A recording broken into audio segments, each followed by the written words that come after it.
بسم اللہ الرحمن الرحیم نحمدہ ونصلی ونسلم علی رسول الکریم اما بعد۔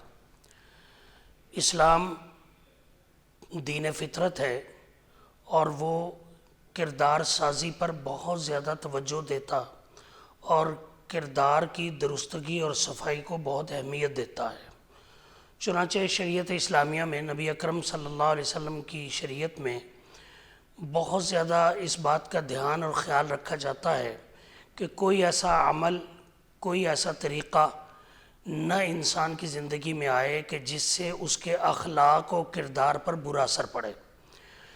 عام طور پہ یہ ہوتا ہے کہ دنیاوی قوانین جب کوئی جرم ہو جاتا ہے تو اس کے خلاف اقدام کرتے ہیں اور پھر اس کے لیے کوششیں کرتے ہیں، لیکن اسلام کی فلسفی یہ ہے کہ وہ ہر ایسا دروازہ ہی بند کر دیتا ہے کہ جہاں سے گزر کر کوئی انسان اخلاق کی پستی کا شکار ہو اور اس کے کردار پہ کوئی حرف آئے۔ چنانچہ دین اسلام میں اس بات پر زور دیا گیا ہے کہ آپ اس بات کا اہتمام رکھیں کہ غیر محرم مرد عورت، لڑکا لڑکی آپس میں ان کا بے جا اختلاط اور بے جا گفتگو یہ نہ ہو، اور اس میں جب بھی کوئی غیر محرم لڑکا اور لڑکی، عورت اور مرد جب آپس میں تنہا ہوں گے تو یقیناً نبی اکرم صلی اللہ علیہ وسلم فرماتے ہیں کہ تیسرا ان کے درمیان شیطان ضرور آئے گا۔ شیطان آ کے ضرور کوئی نہ کوئی خرابی کی راہ کھول دے گا اور سجھائی دے گا۔ اس لیے سد باب یہ کیا، دروازہ اس خرابی کا یوں بند کیا کہ فرمایا کوئی بھی نامحرم لڑکا لڑکی، مرد عورت ایک کمرے میں تنہا نہ ہوں، یا اسی طرح آج جیسے گفتگو کے لیے موبائل ہے تو موبائل کے استعمال میں جو گھنٹوں ان کے صرف ہو جاتے ہیں اس میں یقیناً خرابیاں در آتی ہیں۔ آج دیکھا گیا ہے کہ وہ جو کمپنیاں ہیں اس مقصد کے لیے، وہ ساری کی ساری موبائل کمپنیاں ایسے وقت کا پیکج دیتی ہیں کہ جس میں شریف انسان جو ہیں وہ اپنی نیند پوری کر رہے ہوتے ہیں، ان کی اور مصروفیات اس وقت میں نہیں ہوتی۔ وہ مثلاً رات 11 سے لے کے صبح 7 بجے تک وہ کہتے ہیں جی آپ کا یہ پیکج ہے۔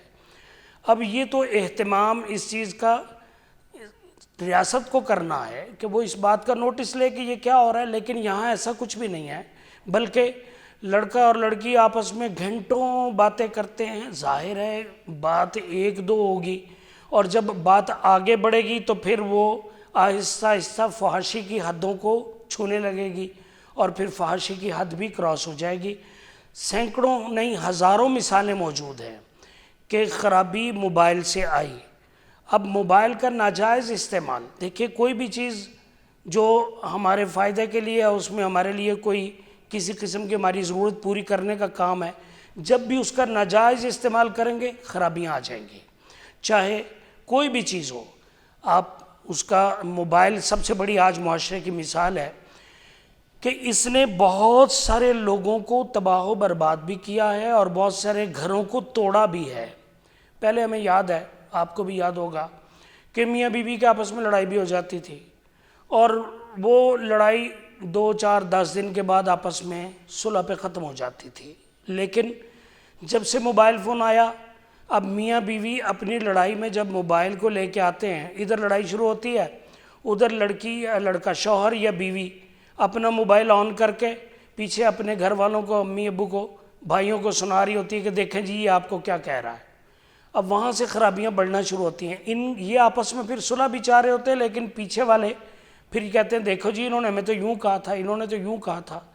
تو یہ خرابیاں موبائل، اس کے علاوہ موبائل کے ذریعے فحاشی آج عام ہو چکی ہے۔ گھنٹوں باتیں کرتے ہیں، اس میں فحش گفتگو کے علاوہ اب تو بڑی خرابیاں یہ آ گئی ہیں کہ اس میں لوگ، لڑکے بہت سے ایسے کہ جو دوسروں کی زندگیوں سے، ان کی عزت سے کھیلنے والے ہوتے ہیں، وہ موبائل کا سہارا لیتے ہیں۔ وہ دوستی کی آڑ میں ان کی تصویریں لے لیتے ہیں۔ وہ لڑکی گفتگو کرتے کرتے انہیں اپنا جسم دکھانے لگتی ہے، وہ کیمرہ آن کر لیتی ہے، وہ اور دیگر معاملات ہیں۔ ایسی گفتگو ہونے لگتی ہے جو پھر وائرل ہو جاتی ہے۔ اب یہ ساری خرابیاں، اور اگر ایسا نہ بھی ہو تب بھی ہم نے اللہ رب العزت کے قرآن کریم میں یہ ارشاد شاید نہیں سنا، کیوں نہیں سنا اس کی مجھے سمجھ نہیں ہے۔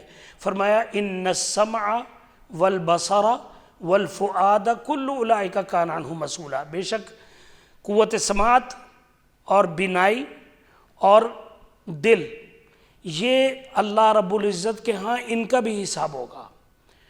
اب دیکھیے انسانی دل تک اترنے کے دو ظاہری ذریعے ہیں، ایک کان اور ایک آنکھ۔ سنا ہوا دل تک اترتا ہے یا دیکھا ہوا دل تک اترتا ہے۔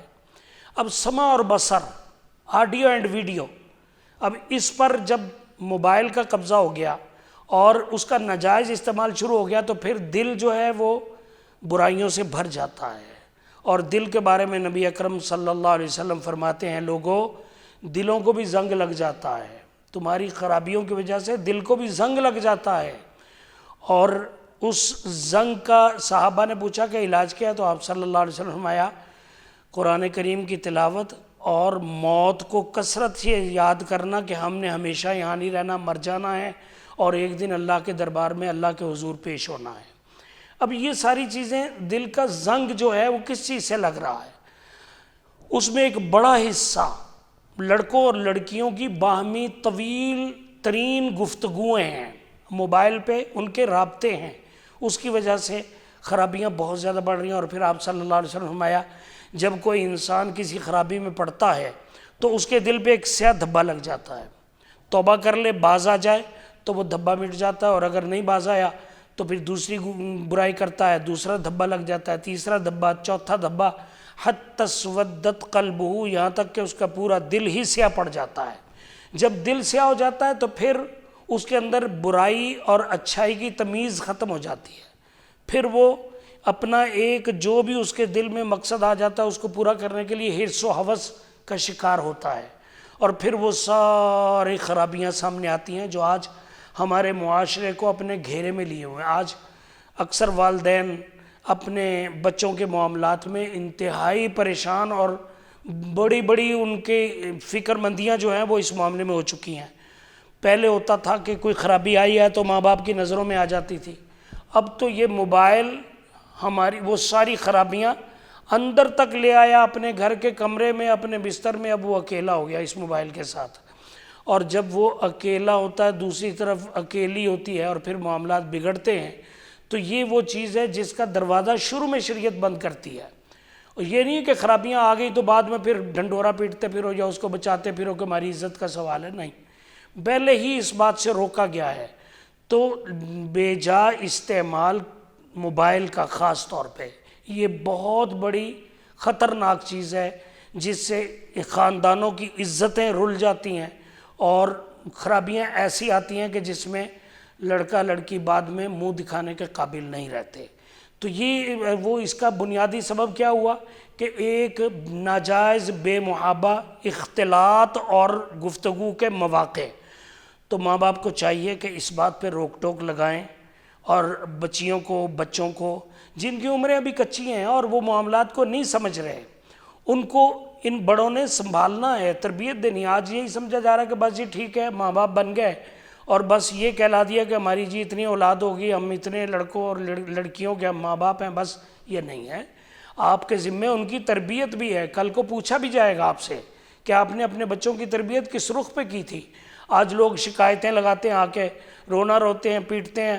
مجھے کتنے لوگ ملتے ہیں جو کہتے ہیں جی ہمارا بیٹا جو ہے وہ خراب ہو گیا، ہماری بیٹی کے معاملات خراب ہو گئے، آپ ہمیں کوئی وظیفہ دے دیں، کوئی پڑھنے کو دے دیں۔ بھائی اللہ کے بندے، اللہ کے محبوب صلی اللہ علیہ وسلم نے فرمایا الجنت تحت اقدام الامہات، کہ جنت تو ماؤں کے لیے اتنی آسان ہے کہ گویا ان کے پاؤں کے نیچے ہے۔ یعنی اگر ماں اپنے بچوں پہ پوری نظر رکھے اور بچیوں پہ خاص طور پہ، تو پھر ان کو جنتی بنانا اس کے لیے کوئی زیادہ مشکل نہیں ہوتا، ممکن ہو جاتا ہے۔ لیکن جب وہ کچھ نہیں اس پہ دھیان رکھتے ماں باپ، تو پھر بچیاں بچے خرابیوں کا شکار ہوتے ہیں۔